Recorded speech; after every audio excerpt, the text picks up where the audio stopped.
तेनाली की कला। विजयनगर के राजा अपने महल में चित्रकारी करवाना चाहते थे।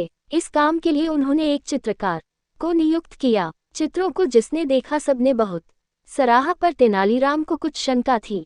एक चित्र की पृष्ठभूमि में प्राकृतिक दृश्य था। उसके सामने खड़े होकर उसने भोलेपन से पूछा, इसका दूसरा पक्ष कहाँ है? इसके दूसरे अंग कहाँ हैं? राजा ने हंसकर जवाब दिया, तुम इतना भी नहीं जानते कि उनकी कल्पना करनी होती है। तेनालीराम ने मुंह बिदकाते हुए कहा, तो चित्र ऐसे बनते हैं? ठीक है, मैं समझ गया। कुछ महीने बाद तेनालीराम ने राजा से कहा, कई महीनों से मैं दिन रात चित्रकला सीख रहा हूँ। आपकी आज्ञा हो तो मैं राजमहल की दीवारों पर कुछ चित्र बनाना चाहता हूँ। राजा ने कहा, वाह, ये तो बहुत अच्छी बात है। ऐसा करो, जिन भित्तिचित्रों के रंग उड़ गए हैं उनको मिटाकर नए चित्र बना दो। तेनालीराम ने पुराने चित्रों पर सफेदी पोती और उनकी जगह अपने नए चित्र बना दिए।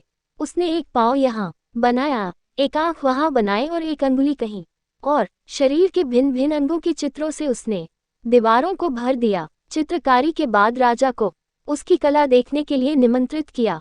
महल की दीवारों पर असंबद्ध अंगों के चित्र देख राजा को बहुत निराशा हुई। राजा ने पूछा, ये तुमने क्या किया?